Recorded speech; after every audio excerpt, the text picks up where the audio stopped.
So ngayon, tuturuan ko ngayon mag-install ng operating system ng Windows 11. So let's get started. So ayun, yung mga kailangan ninyo is PC na may internet, tsaka USB. So minimum yan is 8 GB. So pumunta tayo ngayon sa Google, hanapin yung microsoft.com software.download.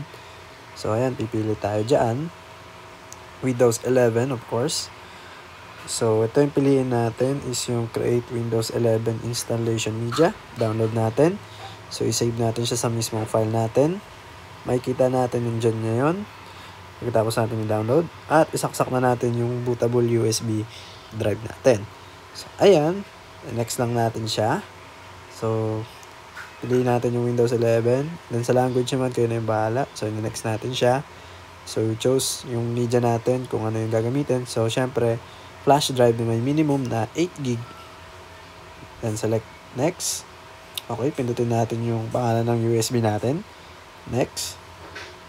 Antay lang natin. So, syempre, nag-downloading pa siya. Ayan, so pagkatapos natin siya i-install galing sa USB, isaksak na natin yung USB and then i-boot natin, okay? So, dito sa booting process, so ang gagawin natin dyan is i-spam natin yung delete key, no? Hanggat sa lumabas siya sa ganyan. So, punta tayo sa may boot. Diyan yung boot option. Piliin natin yung USB na ginamit natin. Okay. Must be yung nababasa siya dyan sa may motherboard. So, i-press natin yung F10. So, as you can see, ayan, bumalik siya dyan sa Windows. Okay, pili lang kayo ng mga language dyan. And then, kapag okay na kayo, so, ini-next na natin siya. Okay, click install now. So, dito, medyo tricky to, no? So, yung product key, lalagay natin dyan. Pero kung wala ka naman product key, it's okay. Pero magli-leave siya ng watermark, yung active Windows. So, piliin natin yung I don't have any key.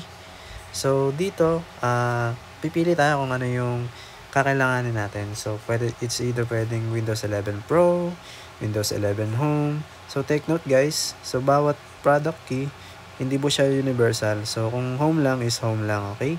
So, ngayon, dumako tayo dito sa which installation do you want. So, pipili natin yung customs. Okay, lagay natin yung sa drive natin. Make sure na walang file na nakalagay doon unless no, pwede siyang mag-corrupt or masira yung Windows na pinag-installan natin. So, lagay natin siya dyan sa may drive tree which is nakalagay unlocated space. Okay, so pagtapos nun, click natin yung next. Okay, so dito antayin lang natin yung process, no? So, ayan na. So, it's done na. So, dyan na yung logo ng Windows 11. So, ayan, pipili na tayo kung anong country and region. Select lang ng yes, US. Okay. Kung gusto nyo mag-add ng keyboard layout, okay lang. So, ayan, mag-set na tayo ng Microsoft account natin. Lagyan natin yung PIN tsaka yung username and password. Then, accept lang natin. Okay. Pwede nyo siyang i-customize pero pinili natin siyang i-skip for now. Okay, not now ulit. So, ayan.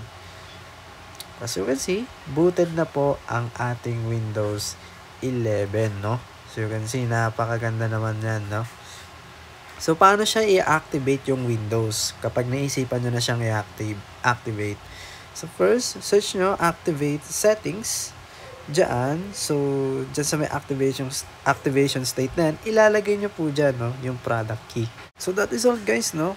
So, yun lang po yung ating demonstration sa pag-install ng ating operating system sa Windows 11.